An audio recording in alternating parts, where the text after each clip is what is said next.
मित्रों, कल broader view के अंदर मैंने ये बात आपको बताई थी कि इंडिया ने फैसला कर लिया है कि उन्होंने शेख हसीना को और अवामी लीग को ही सपोर्ट करना है अपकमिंग इलेक्शंस के अंदर भी। और ये क्वेश्चन मैंने रेज किया था कल असल में कि इंडिया की जो पॉलिसीज़ है ना, स्टेटस को रहता है उनके अंदर। कल मैंने एग्जांपल्स दिए थे मुख्तलिफ मुल्कों के कि श्रीलंका के अंदर भी उन्होंने आखिर तक एक ही लीडर को सपोर्ट किया, जब तक वो मुल्क से भाग नहीं गया राजा पक्सा तब तक उन्होंने उसको सपोर्ट किया था। इसी तरह अफगानिस्तान के अंदर भी मैंने कहा था अशरफ गनी को आखिर तक सपोर्ट किया, जब वो भाग गया तब इंडिया ने उनको डिसोन किया। और इसी तरह से फिर नेपाल के अंदर भी, भूटान के अंदर, ये सारा कुछ वही रहता है इंडिया का, यानी स्टेटस को सपोर्ट करते रहते हैं। वो एक ही जो पार्टी पावर में होती है ना, ये उसको तब तक सपोर्ट करते हैं जब तक वो पावर में होती है। तो बांग्लादेश के अंदर भी मैंने कहा था कि ये स्टेटस को ही सपोर्ट करने जा रहे हैं, इन्होंने फैसला कर लिया है इंडिया ने। अब ये जो मैंने बात की थी असल में बैकग्राउंड में कुछ हो रहा था जिसकी इतलात थी कि कोई इंपॉर्टेंट विजिट होने वाली है इंडिया की जानिब से बांग्लादेश के अंदर, जिसमें ये चीज़ें कन्वे की जाएंगी कि हम आपके साथ खड़े हैं। हमारे भी कबूतर इधर उधर फिरते रहते हैं। तो एक कबूतर ने बताया कि जी ये होने जा रहा है, इंडिया ने फैसला कर लिया है कि उन्होंने अपकमिंग जो इलेक्शन है उसके अंदर शेख हसीना को ही सपोर्ट करना है।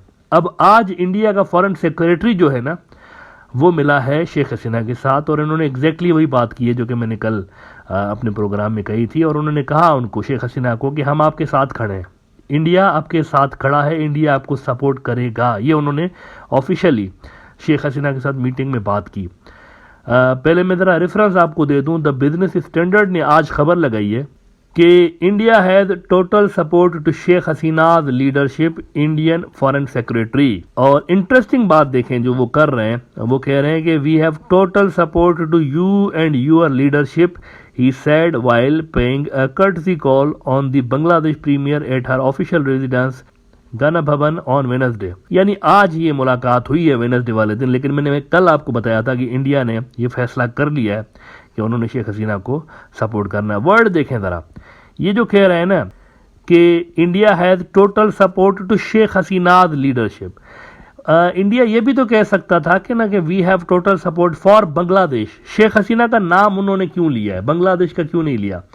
यानी इलेक्शंस करीब है, उसके चलते ये बड़ा वेल कैलकुलेटेड स्टेटमेंट है इंडिया की जानिब से, फॉरेन सेक्रेटरी की जानिब से, कि शेख हसीना में हम मुकम्मल तौर पर भरोसा रखते हैं और उनकी सपोर्ट करते हैं। ये बेसिकली बताया जा रहा है स्टेक होल्डर्स को कि India stands with Awami league, ये जो अपकमिंग इलेक्शन जोन के अंदर। अब इसके साथ ही ये हो रहा है कि इंडियन मीडिया उन्होंने जनाब वो जो बांग्लादेश की अपोजिशन है उसकी तरफ अपने तनकीद के तीरों का रुख कर दिया। इंडियन मीडिया जो है वो भरपूर उन्होंने क्रिटिसिज्म शुरू करके रखा है बीएनपी वालों के ऊपर और जमात इस्लामी, ख़ास तौर पर हिफाजत इस्लाम के ऊपर भी कर रहे हैं, लेकिन जमात इस्लामी और बीएनपी के ऊपर ख़ास तौर पर वो जो है तनकीद उनकी कर रहे हैं।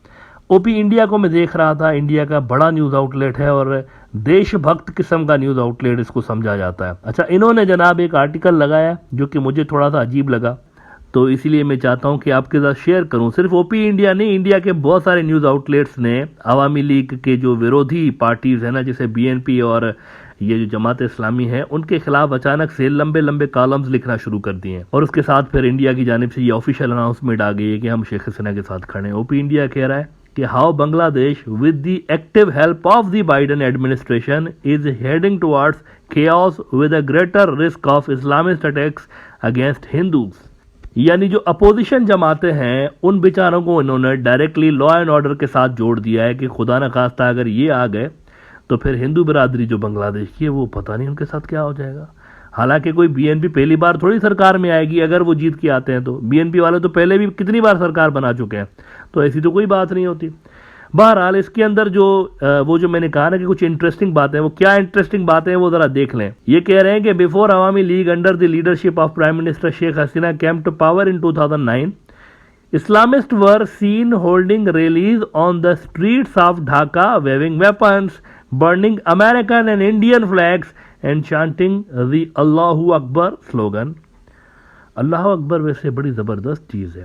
अल्लाह अकबर का माना होता है अल्लाह सबसे बड़ा है, यानी जिसने ये कायनात बनाई है वो सबसे बड़ा है। तो ये तो दुनिया का और कायनात का सबसे बड़ा सच है बेसिकली। अल्लाह अकबर ये है कि जिसने ये सारा सिस्टम बनाया है उससे बड़ा कोई नहीं है, वही सबसे बड़ा है।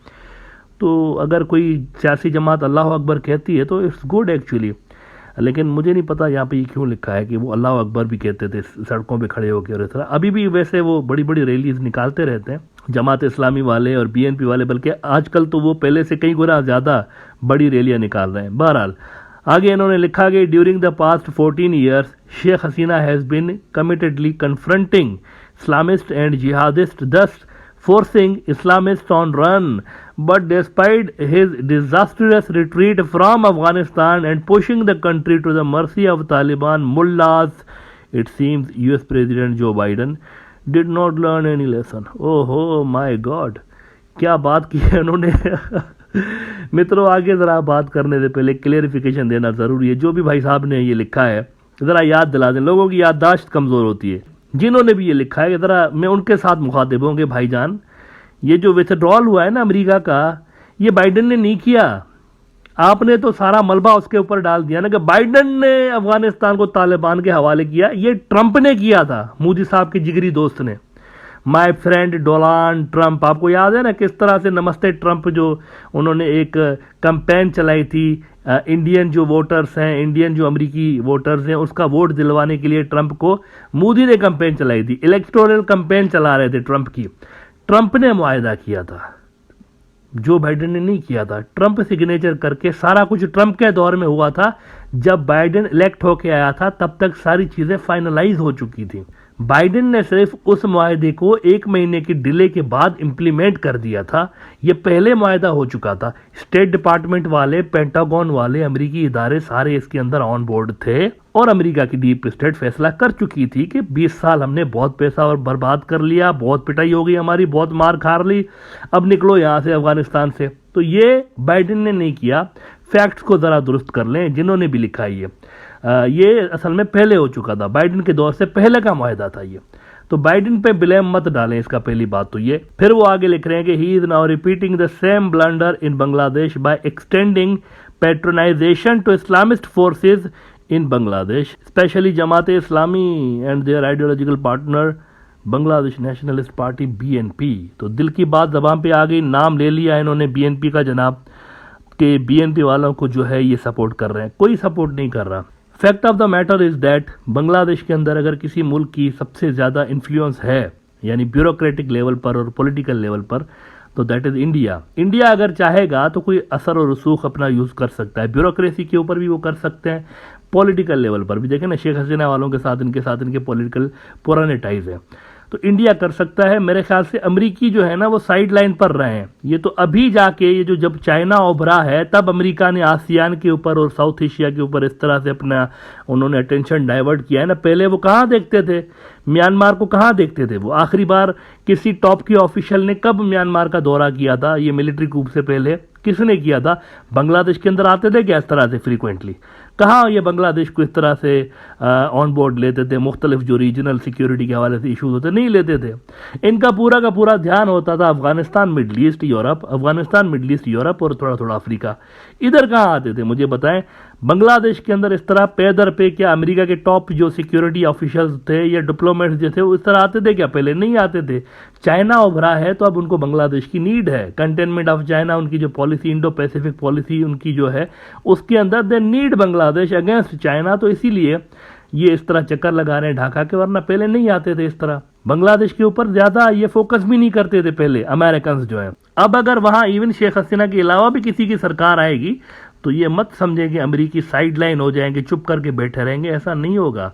जिसकी भी सरकार आएगी ये प्रेशर डालते रहेंगे उसके ऊपर। तो इसको आप इससे मत जोड़ें कि वो वहां पर मुल्लों को सपोर्ट करके भाग गए अफगानिस्तान में, तो यहां पर भी मुल्लों को सपोर्ट कर रहे हैं। ये कहाँ की चीज कहाँ से मिलाई जा रही है? I really can't understand this. ये अजीब सी चीज है थोड़ी सी कि इंटरनल पॉलिटिक्स है बांग्लादेश की, प्योरली इंटरनल पॉलिटिक्स का मसला है, उसको वो वहाँ से जोड़ रहे हैं अमेरिकियों से और इनसे। कोई भी आ जाए, अमेरिकन की वो जो एक हार्ड लाइन उन्होंने अप्रोच लगा के रखी हुई है कि जी you have to help us against China, वो करते रहेंगे प्रेशराइज जिसकी भी हुकूमत आएगी। तो इसको बाइडेन एडमिनिस्ट्रेशन को इस तरह से नहीं जोड़ना चाहिए। हाँ, इंडिया का मैं मानता हूँ कि इन्फ्लुएंस है, पुराना इन्फ्लुएंस है 1971 से लेके, और इंडिया इस तरह अगर ओपनली कह रहा है कि हम शेख हसीना के साथ हैं तो इसमें दाल में कुछ काला नज़र आ रहा है। और अगर इंडियन इन्वॉल्वमेंट इस तरह से रहेगी तो अगले जो इलेक्शंस होंगे बांग्लादेश के वो फ्री एंड फेयर शायद ना हो। अगर इंडियन इंटरफेरेंस होगी तो फ्री एंड फेयर नहीं भी हो सकते, और उस सिलसिले में फिर बांग्लादेश का जो पॉलिटिकल टर्मोइल है ये मज़ीद गहरा हो सकता है।